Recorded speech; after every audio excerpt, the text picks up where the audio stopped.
progress means you're doing something better today than you were yesterday or a year before or a week before. Right. And if you're not progressing, in my opinion, you're regressing.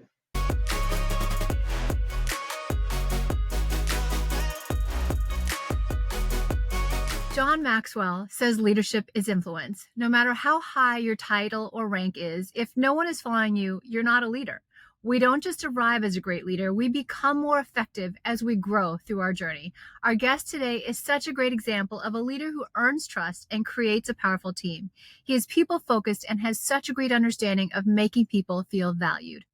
How you do anything is how you do everything. So it's no surprise that my friend Evan Chung was not only an influential leader during his time in the military, he is also an attentive father, a loving husband, an accomplished entrepreneur, and of course, a great friend.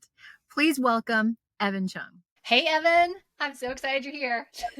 Hi, good morning. It's nice to see you. You and I met at boarding school back in high school. And so for me, it was a normal thing for everyone that I knew went to boarding school. Was that the case for you as well? So not at all. I mean, like I actually got there in 10th grade. So my ninth grade, my first freshman year in high school was at a public school down in Texas. So huge difference because the public school was probably almost 10,000 people. And then Blair, you saw our graduating class was, I think, 124. So, Yeah. But, I did get to spend the last 3 years there at Blair. So I don't even know why did you go to Blair? What was the reason why you went? We'll go down that rabbit hole right away. So, what's funny is like you look back on life and why do things happen? And, why did it happen? You don't know at the time, right? Yeah. And at the time, being 14 years old and not knowing anything about anything, I think my parents saw me going down the wrong path in life, wrong crowd, wrong environment. And we were in the process of moving from the South up to the North into the New York area. So we started looking at some of the boarding schools to assist with the transition of the move of the family and said, well, if we can get him into somewhere else, where there's not so much transition elsewhere. And so I started looking at schools and then ultimately chose Blair. So I ended up going to a very foreign part of the country for me. I was from the South. And I actually was trying to think this morning, we spent a lot of time together and I only have a couple of actual memories, I remember an overall more like the feeling of our friendship, but I only remember a couple things. So one of them that I remember is, I don't know how many times we did this. We did it at least one time where each of us ordered a large or an extra large pizza, one for you, one for me. Do you remember that? Yeah, no, I was amazed because I think I was twice your size. I'm like, how is she doing this? I played football and you were literally half my size. And I was like, oh my gosh, but I could eat. I still can eat. And then I already forgot what the second one. Oh, my second memory is we were good friends, but we had different friend groups. We weren't really, right? We did some stuff together because I did have some friends that were also football players, but we really were not that close in our friend groups. But I do remember before we left Blair, we said that you and I never dated, but we just said we are really good friends. And if something happens and we are old and 30 years old and still not married, then we'll marry each other. Remember that? We did. It was funny. Obviously, we all knew each other. And my 10th and 11th grade years you and I didn't associate too much, really. Yeah. Senior year, somehow we kind of hit it off in the beginning and became good friends. Yeah. But again, we had different groups. And so we were busy with our own lives. I was in football and things like that. And so it wasn't until we really kind of departed and we said, really value the relationship that we had built, this friendship. Yeah. And we did make that joke. And it's funny because we're like, when we're old, 30, which is, you gotta be kidding me, right? I know. But it's nice to know that you plant seeds that some stand the test of time. Yeah. And I have friendships from Blair, from college that have stood decades of time, right? And so it's really nice to be able to know that we're still in touch. Absolutely. And I mean, and after that, I was actually just trying to even think the last few decades now, since Blair. And it's really, I could count on maybe two hands the number of times that you and I actually connected. I know I came to visit you at Syracuse. I dated one of your fraternity brothers for quite a while. Yep. And then it's really like sporadic over the years. But what I do remember about you the most is more the feeling of our friendship, of knowing that you were always someone that I could trust, someone that I could go to for anything, really. And that is the case. I mean, even just from a couple months ago, that I can call you out of the blue and you're definitely that friend that I don't have to explain anything to. You know me. I can be completely myself. I so appreciate that about you. So thank you for being that kind of friend. I really can count on one hand the number of friends that are like you. So thank you. Appreciate that very much. It means a lot to me, honestly. I mean, I think most people can agree with that they probably have, on one hand, can count the people they can really just confide in or talk to, or Yeah. I'm a great confidant, right? Like you tell me something, and by the time we hang up, I I forgot it. forgot. Great, Yeah, right? And exactly. then just being genuine as a person to others. Yeah. But it's a two-way street, and they have to be the same way to you for it to work. So I'm really glad that we've been able to stay in touch over these Yeah. decades. Yeah. Wow. Me too. Yes.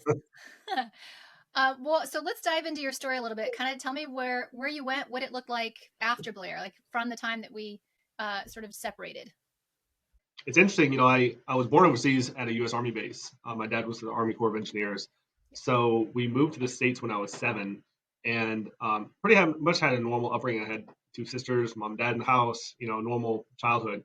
But I had a lot of opportunities that, looking back on, I didn't realize at the time. So I had started martial arts when I was 8 years old. I did formal English horseback riding lessons for about 4 or 5 years. I was into show equestrian type things, took piano lessons. I mean, I had a pretty diverse background of opportunities. But once my high school kicked off, I moved into up to north in New Jersey, where I went to Blair and met you. So Yeah. when I was at Blair, I kind of cut all those things off and just maintained the martial arts. I felt that was something that was valuable to my core as a person. I very much enjoyed its impact on my life. And so I did that for about 18 years, I'd say. So once I got through Blair, I went off to New York, went to college at Syracuse University, had a good time. Didn't take college as seriously as I think I should have, but had an awesome time and probably met some of the most fantastic people in the world. 3 of which are lifelong brothers and friends of mine. Literally, some of my fraternity brothers, but to this day, the 4 of us are the same 4 idiots that get together and reminisce about old times. So it's pretty awesome to have our annual reunions. But after college, I really wasn't sure what I was going to do, right? Because I didn't realize once you graduate college, life starts, right? And Right. I said, oh, so I got to pay all these student loans back, right? And so it wasn't going to happen waiting tables like I was part time during college. And no kidding, power of advertising, guys. I was watching TV one day, and a commercial comes on, and it says student loan repayment program. And so I perked right up, and I said, okay, tell me more about this. It was the military, right? So that afternoon, I was down at the office, the recruiters saying, all right, tell me about this student loan repayment thing. Cutting the story short, I visited each of the 4 branches. I didn't know anything about them. I didn't come from a military family. So I went to the Air Force, Navy, Army, Marines. Ended up joining the Army. So I left for the military, and it was quite interesting because this was post college, right? I already had my bachelor's degree, and most people joining the enlisted military don't have a degree, right? So I was in a unique group where really I kind of stood out a little bit, and naturally drill sergeants are like, well, you have a college degree, so you must think you're better than everybody else, so we're going to put you in charge. So I become the platoon guide, or what you want to call it. And so I had many opportunities to get out in front and kind of start to craft my leadership skills, although at the time it didn't feel like it. Okay, I just felt like the punching bag up front, right? But I'll tell you what, Army basic training, which is about as fundamentally essential at the core level of the military, is just designed to teach you how to be a soldier. This is how you get dressed. This is how you march. Those things. And so, I got to learn how to be a soldier, and I joined the enlisted ranks, and had a good experience. Started really excelling in the military, and I had literally only joined for the first tour to pay off my loans. Yeah. And there was nothing wrong with serving your country and the whole patriotism thing. And this is the late '90s. Nevertheless, my loans got paid off, and my enlistment was up, and I thought, well, now what am I going to do? And I realized, shoot, one of these days I need to think about the future instead of constantly just thinking about the present. And I realized I was not a whole lot farther ahead in life than when I started. I just didn't have any more loans. But I really loved what I did. I found a passion in the military. And I said, not only do I really like this, but I'm actually pretty good at this. I seem to be outperforming my peers. I was continually exceeding expectations and benchmarks set for me. And I just did very well as a soldier, and I liked what I did. Maybe they go hand in hand. So an officer in the unit had said to me, why don't you go off to officer candidate school? You'd be a great candidate for an officer. Mm. And I'm like, I don't even know what that is. I said, sure, sounds good. So then there's an old movie I can reference called An Officer and a Gentleman with Richard Gere. I Yeah, might be dating myself in this one, but for sure. kind of a corny, dramatized version of, hey, we're going to make you quit, and those that survive, we're going to polish you into this great officer. Okay, so that's the Yeah. premise of Officer Candidate School. So I go off to Fort Benning, Georgia, and I go through this course, and I come out, and instead of being a enlisted medical soldier, I am now a field artillery officer. So I'm thinking to myself, the field artillery, like I have a degree in pre med and I have all this experience. They're going to put me in the artillery. Okay, but here, let me tell you something, Claire. it was a pivotal time in my life when I came back as a field artillery lieutenant. Okay, and here's the reason why. There are several branches in the military, field artillery being one of them, that are the combat arms, right? Sometimes not the brightest people get into the combat arms, maybe because they didn't qualify to get into something else, like logistics or intel or all these other things, right? So you're grouped with people that not necessarily, let's just put it this way, some of them there just because they didn't want getting sentenced to go to jail. Does that make sense? So it's either you're going to jail or you're going to the military, and they qualify for infantry or artillery. Welcome to my group. Okay. Yeah. So now I'm put out in front of these guys. And here's the thing. When you're in front of that type of person and those kind of people, like there are some highly educated people in artillery, and there are some that was their only alternative. Yeah. You start to learn how to adapt to people. And I'm so grateful I got branched into that combat arms, because I realized you have to learn how to lead people. And people are different. So it was a blessing in disguise, because I really started my whole leadership journey probably at that point in life. Yeah. Okay. And there has to have been a benefit for you having been a soldier, because if you would have come in just as an officer, that would have given you a different perspective, right? So there's kind of an internal, I don't want to say if it's a joke, but it's kind of an internal thing where, we get these officers that come from West Point, right? Well-polished officers, I mean, highly skilled, very educated, but they have no soldier experience, right? And then you have these others that go through what's called the college op program. They have a degree, they get commissioned right off the bat. So you got a 22-year-old lieutenant with no skills in life, but is an officer. But then you get someone like me who's already been, a sergeant and been that junior soldier. So like, it's a very different experience. And again, another blessing in disguise, right? That how can you lead junior soldiers if you have not been a junior soldier, right? A junior enlisted soldier. Like, so I had that under my belt. Yeah. So really, it was a lot of fantastic things that happened to me that I didn't expect. Yeah. And I think that also does happen even in the business world, where, if you know what you're doing and you know how to then work with the people, then they actually will listen to you. So that's a learning curve for a lot of people of how do you, if you do have the experience, but you're leading people that are either older than you are or that have more experience than you do, or vice versa. It's an art, I feel like. So did you have... I agree. So think about it. Sometimes you lead people that are more senior in experience than you. Yeah. And that's a challenging dynamic. So we were talking about a time that would love for you to share just the story of kind of how you earned the trust of maybe people that were more experienced than you were as a younger officer. In 2003, my unit got deployed to Iraq. And so I had actually joined a unit that was already out there. And the interesting part about that is that, you don't really know these people, right? So here I am being sent in as a junior officer, a lieutenant, expected to lead, put in a position of authority with people that don't know you. And now you're in a foreign environment with no rules of engagement, because it was OIF-1, right? It was our first push into Iraq. And really the only rule was either, stay alive. I mean, you kill or you get killed. But that's really and so we were developing rules as we went along in a combat zone. And so it was difficult, right?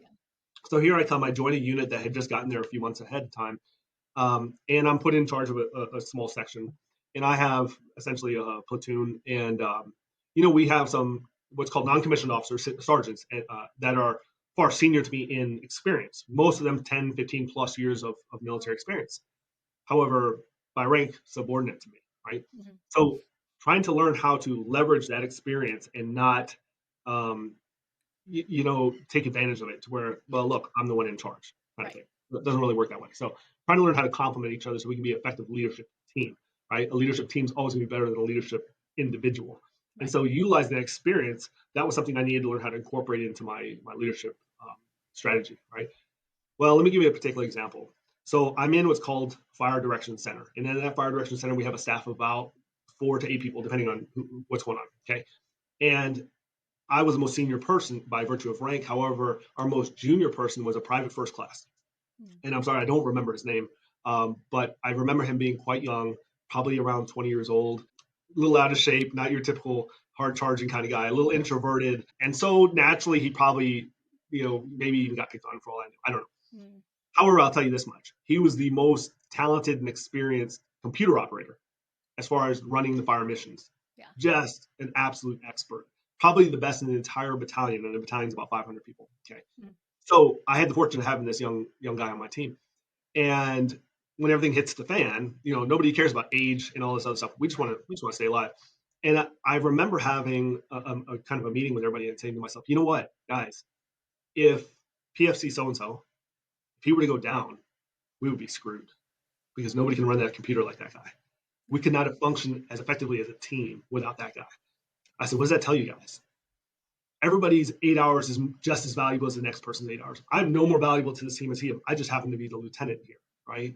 And so we kind of adopted that way going forward. That's how I ran my units. That's how I ran my teams. And I said, I might be the leader, I might be the lieutenant, whatever you want to call it, and he might be the most junior guy, but we're all absolutely integral to the accomplishment of the mission of the team. So I learned something about leadership in myself that day. Yeah. And I always had a very good experience when it came to military leadership and military organizations and running teams and such like that. So that to me was an awakening. Not everybody made it home from that deployment. It's the realities of what we do, but my team made it home. And, that's what I was responsible for. So I can't even imagine. But it was a good experience. Yeah. I was going to say what you did that day, you connected your team and made them a family because really at the core of everything, we just want to know that we matter. Yeah, I think that's something that I was thinking about was, how is leadership crafted? How does a person decide what works for them and what's effective and things like that? And something that came to my mind was management and leadership are two very different things. Okay? And oftentimes people manage people. Yeah. But you can't really manage people, right? You can lead people. And you're supposed to manage resources like things and timelines and schedules and costs, but you don't manage people because then you treat them like they're intangibles, right? They're not intangible, like they're not what am I trying to say? People are dynamic. There's a lot of things that come with people. And so you got to lead them. And so something I learned was like, okay, some people respond very well to hugs and other people need to just kind of kick in the backside. That's how they respond. And I learned through some of my experiences in the military that regardless of age, rank, gender, all those things, right? Regardless of those things, you got to adapt to the situation. You're leading a young guy in a combat zone versus an older seasoned person in a home environment. Totally different approach to things. Yeah. And maybe this guy needs a little encouragement, the other guy needs to be yelled at because that's just how they respond. It's so dynamic. You just cannot treat them like they're anything other than a person. Right? Yeah. Once I learned that initial part of that first deployment, I had another 15 years of military experience that came after that. Yeah. So it started the ball rolling in the right direction for me. Yeah.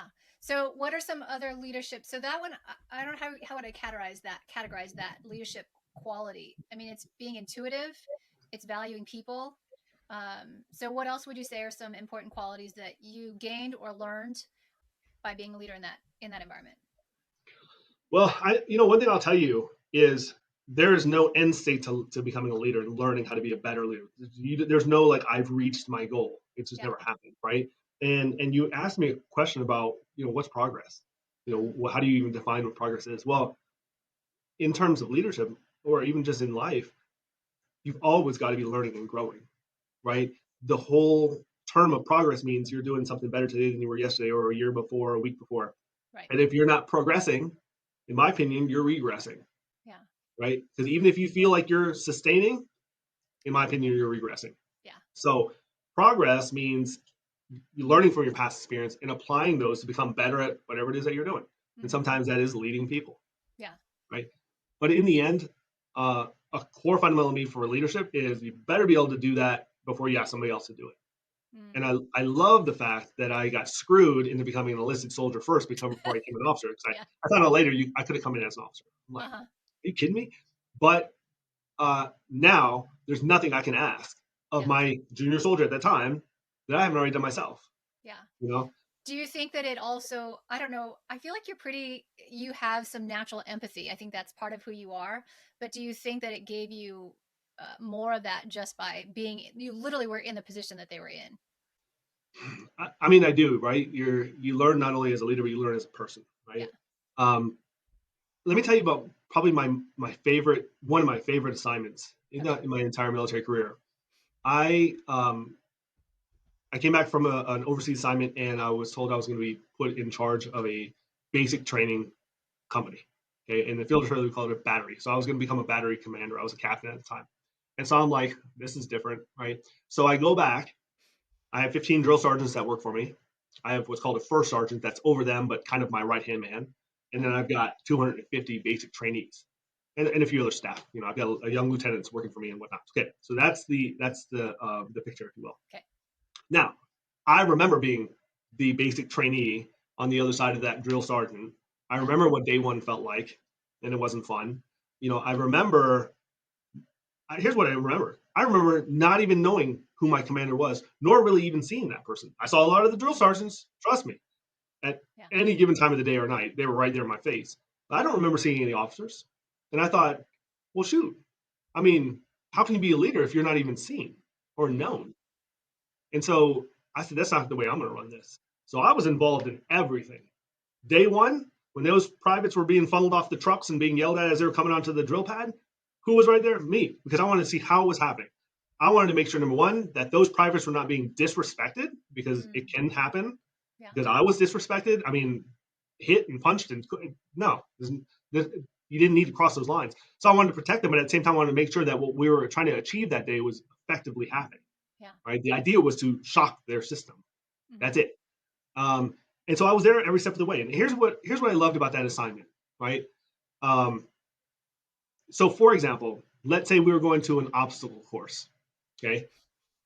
So you run all these privates through the obstacle course, and they're getting muddy, and they're climbing the ropes, and they're jumping over this and that, right? No better way to instill motivation than to see the senior person that doesn't need to be out there in the mud with them up front, right? And I said, oh, no one's going through this course until I go through this course. And everybody's kind of looking at me like, okay, yeah, normally captains don't do that. Yeah. I'm like, all right, that's just not how I do things. So I go through the course first. I come down the rappel tower. I'm in the mud first. I'm like, now, nobody else has any reason not to go through it. Yeah. And there are soldiers that are scared to do that stuff. Yeah, it's scary to rappel down a tower if you're fear of heights, as you know I have. Right? I would much rather be sitting in a tent with my coffee, but no, I was low crawling through the barbed wire in the mud. Now you can't say you can't do it, right? Yeah. So I've always kind of felt like leading from front, always doing what you ask others to do, but you have to do it first. You have to be willing to be there, right?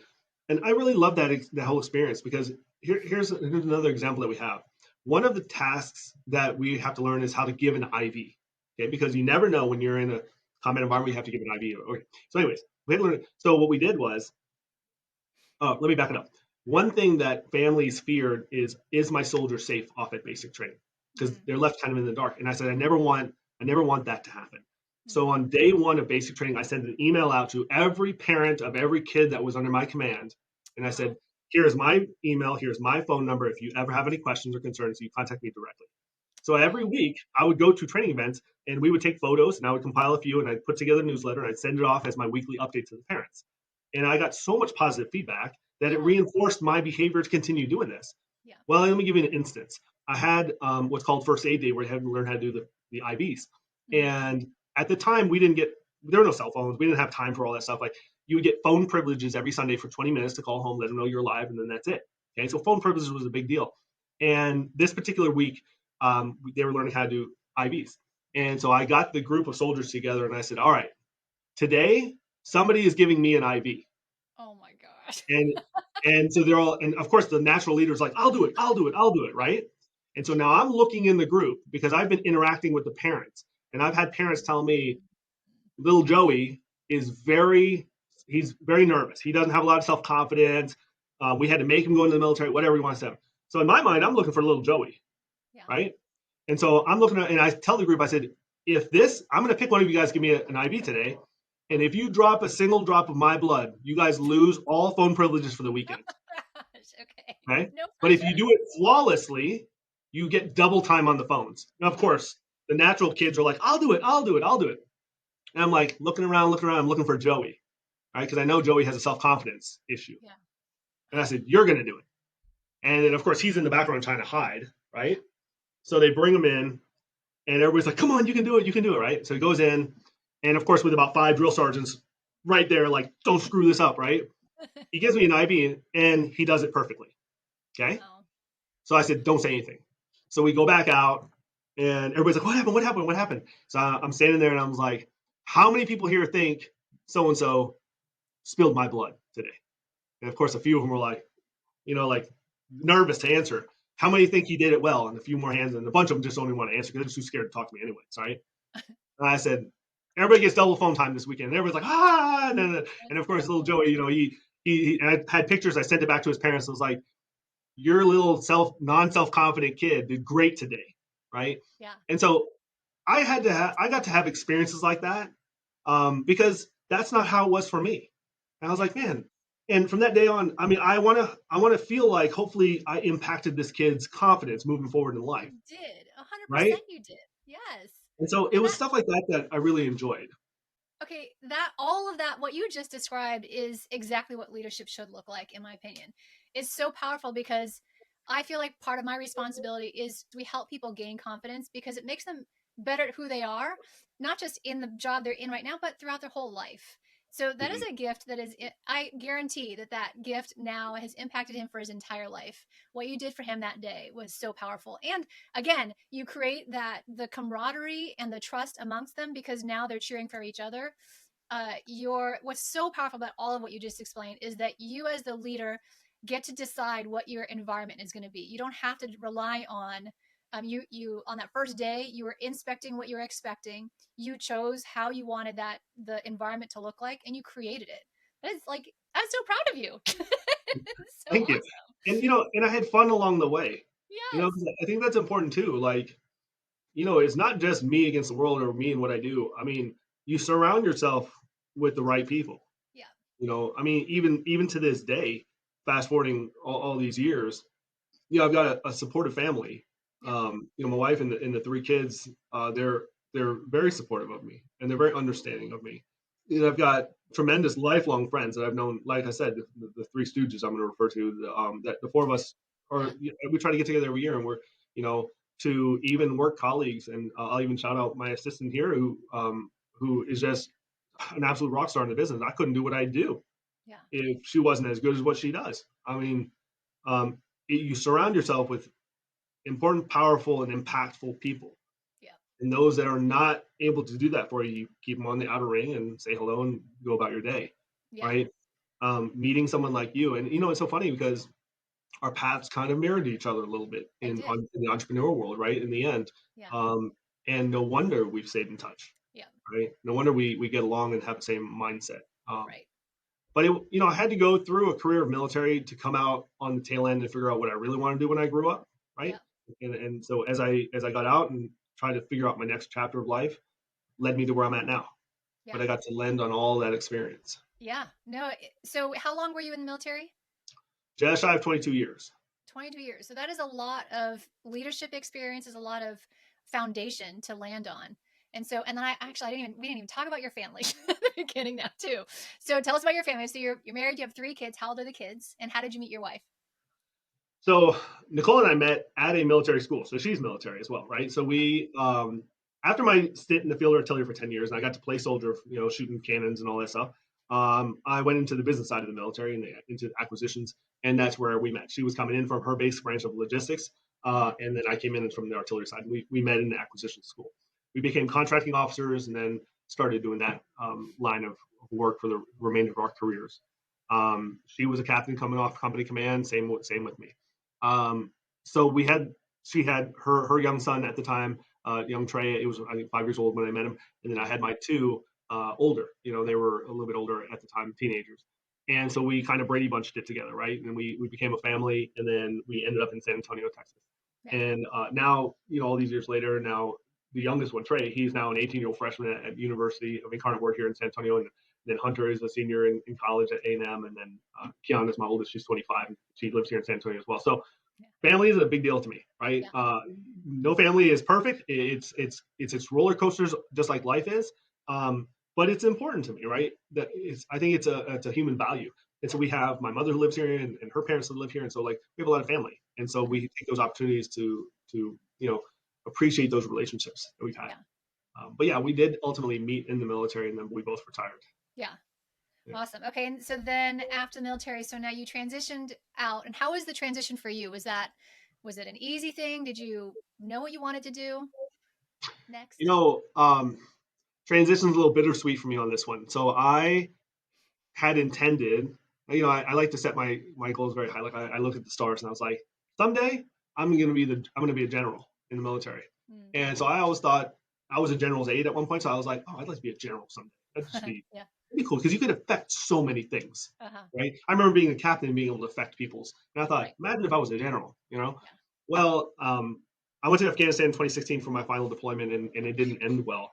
And so I was medically retired after that. And after some injuries and things I had to recuperate from, I exited the military a little bit earlier than I had planned. But that's life, okay? Yeah. And we adjust as we go along. So I retired in 2018 after almost 22 years. But everything happens for a reason. Yeah.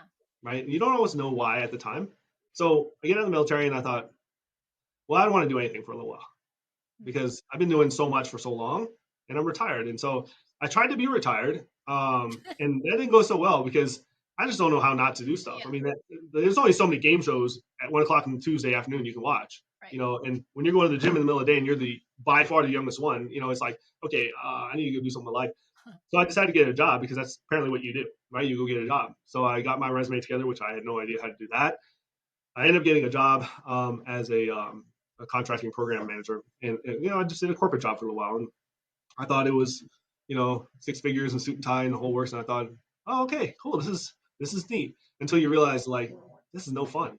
I was in rush hour every day, and I was working around people that were just unhappy, just like trudging through life to get to retirement. And I don't know, it was just not a good environment for me, and I said, this is not what I want. And so, in a very weird way, when you're not happy about something, that's usually when something just kind of shows up, right? And so somebody had said, hey, have you ever thought about getting into insurance? And I was like, not at all. Don't even know. Had no thought about that. And he said, come down and listen to us. And so I go down and listen. And long story short, found it intriguing. I said, yeah, why not? I can learn something. I'll try something new. So I started this dual venture, right, in the corporate world, and then this entrepreneur thing, learning how to become an insurance person, right? So I got into insurance, and I really enjoyed this because it was a people business. I was back in touch with people. Like, I mean, life insurance. You're just learning how to interact with people and sell life insurance. I'm like, well, that sounds fun. I mean, I don't really care if I do well or not. I just want to enjoy what I was doing. So a year later, I got out of the corporate job and just kind of focused my efforts on this entrepreneur side of the, and that was new to me too, right? Yeah. Here I am 5 years later, and I see opportunities to grow and develop and try different things. I mean, I'm not just going to be some life insurance sales agent, just like I wasn't going to be a junior enlisted soldier the rest of my life. I wanted to grow from that foundation, and so that's what I've done, and it's been lucrative and rewarding. I've naturally attracted the right kind of people to me, and I've naturally repelled quite the opposite. And I'd like to say I'd say the same of myself to them. So that's been fun. Okay, you're saying that you naturally attracted the right people. Do you really believe that you just naturally attracted them, or do you feel like there was something you think, do, or say that causes those people to be who are attracted to you? I think when you say attraction, right, it's like the gravitation of people to come near you, right? Yeah. And as you start to succeed in whatever venture you choose, I don't care if I'm selling vacuums or I can come work for you with Mary Kay, right? I'm sure I do just fine, right? Yep. So like, it's all about your mindset. Yeah. Like old cliche saying, right? I've read books along the way that have helped me kind of understand this mindset because it's very different from a military mindset. It's a different environment, a different leadership skill needed to kind of condone or to hone those people's skills versus other people's skills. Yeah. And so, when I say naturally attract, I think that, as you succeed, people are going to say, "Ooh, I want to do more like that. I want to be more around him." And so people are going to do that. But who do you keep in your close inner circle? Those that are kind of performing with you, right? They're in the grind. Like maybe they're not hitting the numbers you are, but they're putting forth the same effort. And to me, that's worth its weight in gold. Yeah. Right. I was always the same person trying, but I didn't always succeed the way I succeed now. Yeah. I had to grow into that. You know what I also love, I'm hearing a pattern in your life anyway in this, and that is that we don't always know why we start something. Well, or we have a reason that we start, but the reason that we start sometimes isn't the reason that we stay. And also the pattern that I see is that you just always have a hunger for more, no matter what you do. You're going to, like you said, if you're a Mary Kay, you're going to succeed at it because you would never settle for just entry level of anything. It's how you're wired. People have to choose what they want, and that's something I've had to learn too. It's like, not everybody's going to want to do what I'm doing, and I've had to accept that. I remember you saying that a few years ago. that you couldn't understand why people were not willing, and then releasing them essentially. Yeah, just acceptance. That you can accept that there's a. I joke with my youngest kid because he's in college now. I said, listen, it's your grades, your life. Somebody's got to flip burgers and hand me that burger at the drive-thru. Yeah. And he's like, well, it's not going to be me. I'm like, well, that's up to you. Yeah. So it's fine. You have to accept that there's roles everybody play. Right. I can only control myself. And so, yeah, I do. That's what I want. And I like that the people that are closest to me accept that about me. Yeah. Right. It's very difficult for me to slow down right now because I don't want to. Right. This is what I want for myself in this life. And those that love and support me will be right there by my side. Yeah. So, and I think what you were expecting out of things when you first start does change, right, as you grow. And so there are things, we were talking about this the other day, how there are things that you 5 years ago could not have imagined that you can today. And so what does life look like today versus even 5 years ago that if you were to rewind, there's no way you could have imagined? Well, that's a good question. Well, I think did I see right? I don't know when it was, a couple years ago, maybe it was even a year ago. Did you buy your mom a car? I did. Yeah. You want to hear the fun story about that one? I do, because I'm like, yes, I want to hear it. Tell me. So the 20-second background on this one is my mother was born in 1937 in West Germany, World War II. Mm-hmm. A lot of poverty, hunger, whatnot. Okay. So she came from very humble beginnings. And when I was a kid, probably 10 years old, I'm guessing, I told her, I said, now, Mercedes is a very nice car in Germany. And I said, one of these days, I'm going to buy you a Mercedes. And I'm sure she kind of made her head and, sure thing. Yeah, sounds good. So a few years ago, I've had the fortune to do well in what I do. And I was in a financial position that I could make that one happen. Mm-hmm. And I thought, I'm going to do this. And so one Mother's Day, I told her I needed to go see some clients. And I have my car, but I don't take that car to go see clients. I just take my family SUV or whatever. But my wife, Nicole, she needed to use a car. I said, so Mom, I need to borrow your car. It was a Honda Accord. I said, I can't show up in my car. I need your car. So, okay, no problem. But I had planted seeds. But I'm so deceptive, right? She had no idea. And I said, she's 80 years old. It's pretty easy to get over. So I said, all right, where's your spare key? Just in case something ever happens. So I knew where her spare key was. Then I said, listen, we need to re-register your car pretty soon. Where is your title? Titles have nothing to do with re-registration, but she didn't know that. I said, where's your title? Oh, I keep it in the safe over here. I'm like, okay. So I knew where her key was, her title, and I saw everything. So essentially, I stole her car, okay? Yeah. I took it to the CarMax. I found a really nice, and of course, me, I researched the entire nation, and I found the Mercedes right here in San Antonio that I wanted, right? And it was at CarMax. I said, all right, I got an hour to get this done. I want that car. I want you to give me this car. Here's the title. And she goes, we need to have her sign the title. I'm like, oh my gosh, I didn't think about that. So I'm like, okay, I'll be right back. So I drove and I got myself some lunch and I forged her name. And then I came back. I'm like, here, she signed it. So not only did I steal her car, but I also forged her name. Yeah. And then you're not publishing this podcast. No, we're not publishing this anyway. Right, so then, and so I come back and what she told me as I'm pulling out of her driveway, she goes, don't do anything to my car. I love my car. And I don't want anything to happen to it. I'm like, don't worry, Mom. And so I come back with this Mercedes and I park it in there and I strap the balloons on real quick and I bring her out and I got to do that little video that I posted. And it was a lot of fun because, to me, it was a promise delivered 40 years later. Yeah. Right? That awesome. I wanted my mom to go out on top. Yeah. That was all I wanted. And, she's 86 years old now. And I said, I just want my mom to go out with dignity and to know that she went out on top. Yeah. And so she's living a good life right now. And it's very rewarding to me. That's so cool.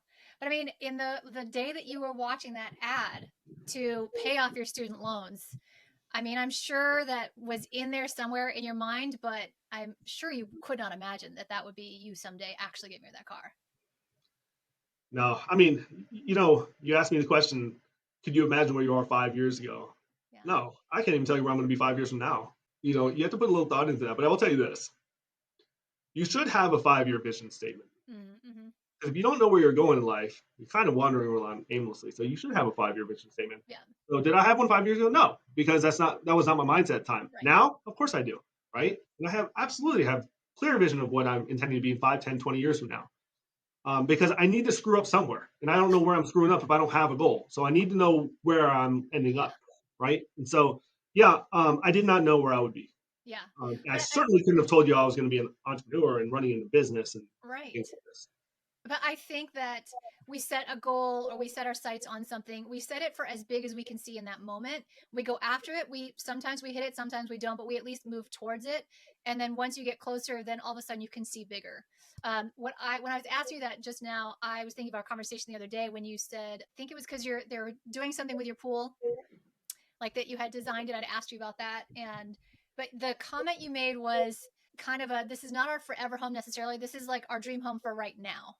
And that just you saying that made me think that is such a cool thought process, because I think most people, maybe before they've achieved anything, have a dream home, like a one time, like a one and done. Whereas this is what it is right now, and then we'll see what it is next. It's so good. There was a quote that you had asked me about, quote that I like. I have quotes all over the place, Yeah. I have a quote in front of me that I read almost every day, and I love it on my wall. And it's directly in front of me, and I read this all the time. What is it? I want to know. It's a Spartan creed, and Okay. it says, I am on a never-ending journey to becoming better today than yesterday, every day. I will always find ways to overcome any obstacles that challenge me. I will not condone fear. It is self-created, and I can remove it. I will lead and inspire others to live their lives more fully every day. There is always a way, and I will make it so. Oh, I love And that. I love that. I love that. I saw a quote that Michael Jordan had posted one time, way a long time ago. He said, I've failed so many times, which is why I succeed. Mm-hmm. Right? How many shots has he missed? Yeah. Attempting free throws? How many times he's been counted on for the game-winning shot that he did not make? Right? Yeah. If you're gonna have a bad day, like yesterday was kind of a rough day for me, but in all honesty, I thought, well, great. That means tomorrow's gonna be awesome. There's something to look forward to. So then, how do you view failure? Like, how do you recover from it when you miss a goal? I think you were talking about that right before we came on here. It's funny. Like a lot of things that I do, I turn to my assistant, in this case, Shelby, who is a good confidant of mine, right? I say, okay, you tell me what you think. Maybe I'm in a narrow aperture here. Mm-hmm. And it's interesting to hear somebody else's perspective that has a strong mindset for business and other things like that. And I said, tell me what you think. And we agreed on a lot of things, right? And one thing we agreed that failure clearly is an opportunity for learning, right? Failure is the balance to success. There is no measure for success without a measure of failure. It just can't happen. If you've never failed, then what really is success, right? Yeah. So it's an opportunity. Like, okay, you screwed up. You now have a chance to figure out how to be better because of that. Yeah. You absolutely have to accept and embrace failure in order to grow. Mm-hmm. Yeah, I love it.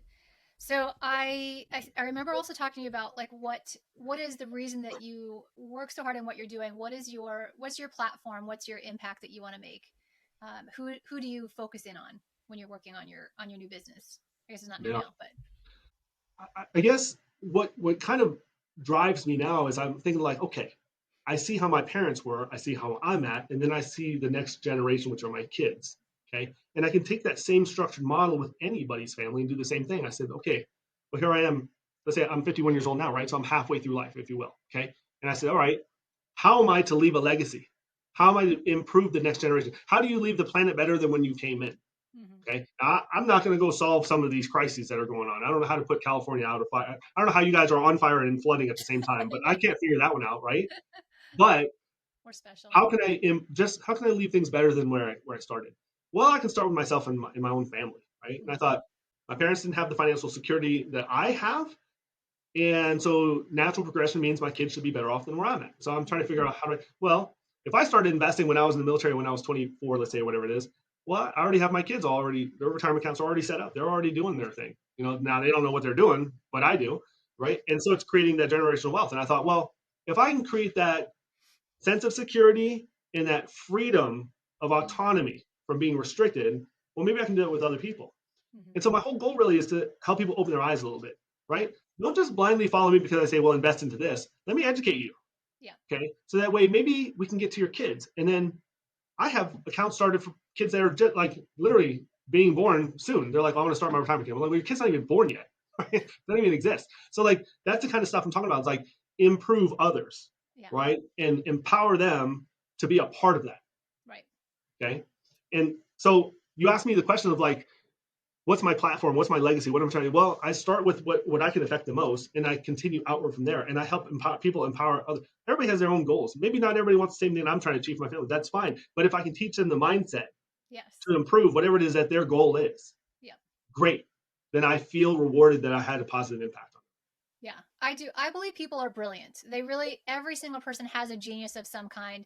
And part of our job, I feel like, is just helping them unlock the genius, right? So it's doing the things that you did. It's helping people gain confidence so that that's one less thing they have to worry about. It's helping them learn how to make money, keep money. So that's one less thing they have to worry about. So what else can we do? And you had mentioned, do you also talk to military transitioning out or people transitioning out of the military? Is that one of the places that you tend to work? So, when I exited the military in 2018, it was a little premature according to my timeline. Yeah. And it was a flood of information. And anytime you transition anything, everything's new. Well, I realized I'm in a position now that could probably help some of them because I was there. I transitioned. I went through that first, right? And now I know what they went through. Maybe I can go back and help them transition a little bit easier and better. Maybe their families get a little bit better off. So I had the opportunity to go back, and I used my credibility, right? I've been in the military, so who better to talk to them than somebody who's been there? Yeah. And that's exactly goes back to what I said. I can't go talk to them if I didn't do it 1st, And I feel like I deserve that opportunity to talk to them. I deserve to be in front of them and tell them, hey, look, let me just share with you, if nothing more than to open your eyes, hopefully you act on it now or in the future. Yeah. But I can't make somebody drink. I can only lead them to the water, right? Right. Absolutely. Okay, so is there anything that we haven't talked about that you want to make sure we talk about before I do rapid fire questions? Oh, rapid fire. Okay. My last opportunity to protect myself. I will say this. It's been fascinating to watch you grow over these years. Okay. Yeah. I've lived vicariously through posts and whatever and our random luncheons every 10 years. It's been awesome to watch you get to this level. And it's so weird that I end up kind of in the same type of, pursuit in life. But I commend you. Your positivity is infectious. I love it. I use it. I share it, right? And I encourage you to continue doing it. Even there are times that we have shared are not as easy as others. Yeah. But as long as we keep on the upward trend, right? I just wanted to share with you that I really have enjoyed watching you get to where you're at and doing what you're doing, even as we speak. This very platform that you're creating is just another example. And I'm honored and appreciate that you allowed me to be a part of this. Thank you. I so appreciate you. All right. Well, let's do our rapid fire real quick. So do it. What are a couple of books that have been game changers for you? Do you read? I don't even know if you read, actually. Not a big reader. Okay. Yeah, I admit that. But I do read. Okay. And I'll tell you one thing real quick. I think reading is important because it makes you slow the hell down. Mm-hmm. It's so difficult for me to do that. Okay. I literally drink coffee up until I go to bed. I've fallen asleep drinking coffee. What? So, there is no in between. I have a service dog. Her name is Sasha, and she's a Doberman. I always wanted a Doberman, and she's a Doberman. And for those of you that have ever experienced a Doberman pinscher, there is no in between. It's 0 to 100. He's either asleep or on guard, right? There's no volume control either, right? It's intense or she's comatose. And they say masters are like their dogs. Yeah. She and I are very similar, so I like to just go. And so in reading, what I've learned about just reading is it slows me down. Mm-hmm. And that's an awesome thing to have. I have not read a lot through my life. I'm currently reading a book called Atomic Habits. Oh, so good. I'm sure you've heard of that, right?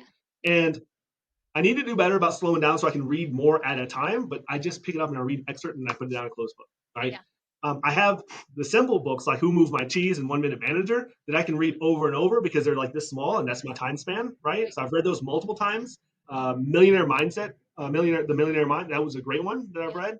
Yeah, so here's one that's cool, that's very different. When I was a young enlisted soldier, I was working in the hospital at the pharmacy, and there was an old Korean War veteran there, colonel, and I got to talk with him one day. I said, tell me about your life.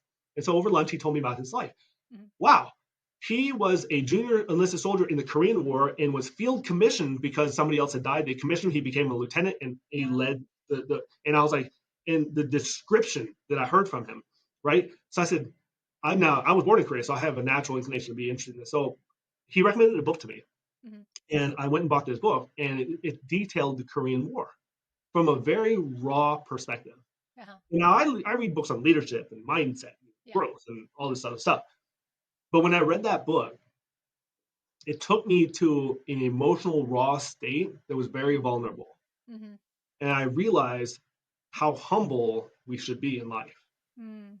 So good. And it kind of changed. This was early on. It changed how I thought about people and life and what we really should be complaining about.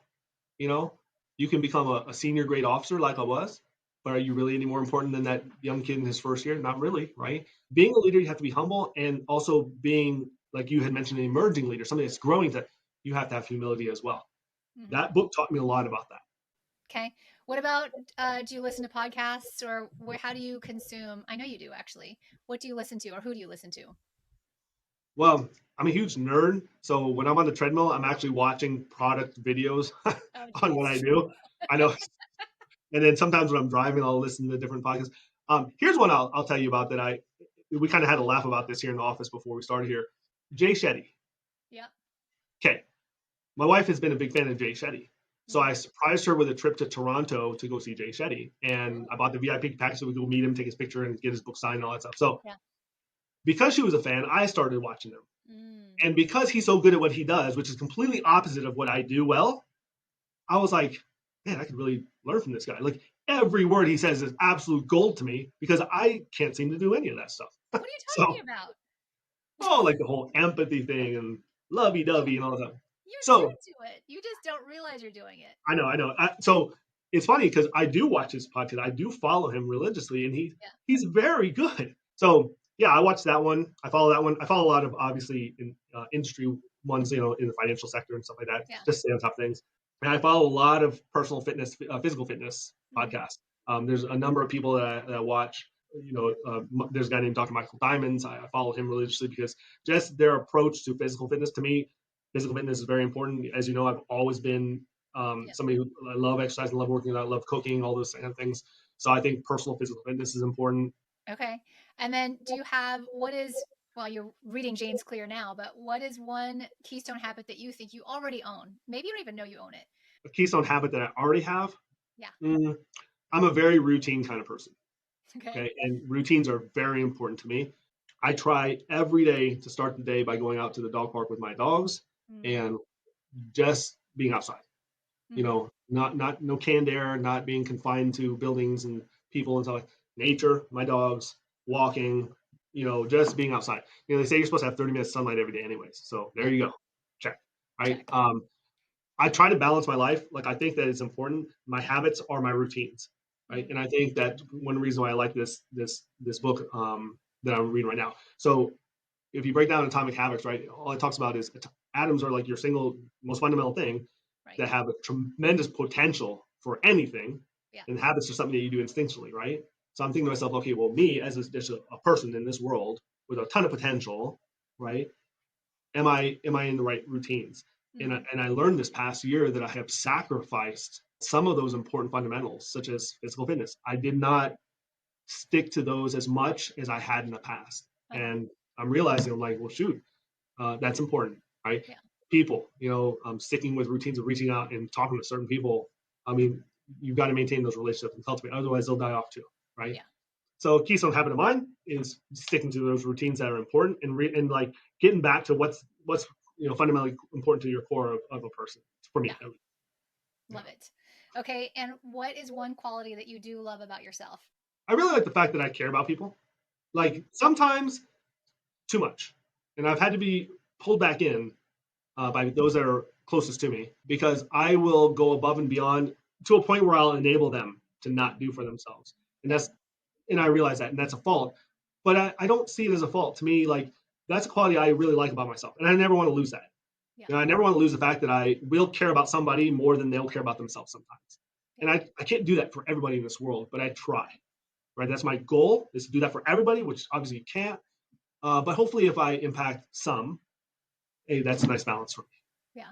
Yeah. That is obvious in everything that you do. And if you go back and listen to this recording and hear your own words, everything that you do is driven by caring about people. You don't do anything. People to you are not a means to an end. They are the end. And it's the reason why you do everything. So I agree. It is definitely one of my favorite qualities about you as well. Thank you. So, okay, last question. When you look back at this year, at the next year, 2024, how are you going to know, what are the things that you can measure that will make you know this is my best year yet? I always want to be in a better place, and I want people to be in a better place as a result of me than when I met them or when we started. Mm-hmm. So I'd like to be able to say there are some quantitative metrics I have, and there's some qualitative standards I want to meet. Yeah. I have my goals quantitatively. Okay. Qualitatively, I would like to know that I took better care of myself. Mm. How do I want to affect myself, my family, my community, people around me, maybe even the planet? Who knows? How do I want to leave it better than where I started? That's all I can be asked of. 1 year at a time. 1 year at a time, 1 day at a time, right? Yeah, so that's all I'm looking for. Awesome. Well, thank you so much for this. This conversation's been amazing. I can't wait for everybody else to hear it. You are 100% one of my favorite people in the world.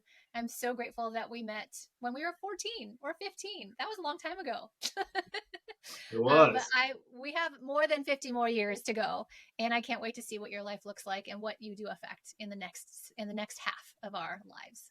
So you keep doing what you're doing.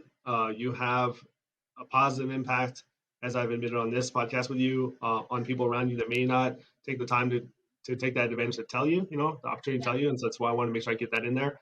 I see what you're doing, and I think that the people around you are very lucky to be around you. So thank you. Thank you so much. You're welcome. And I wish you the best of 2024. The best ever. It's going to be the best ever, for sure. There's no doubt about it. If you're listening in today, I just want you to remember that no matter where you are in your journey, there's still more to you than the hats that you wear.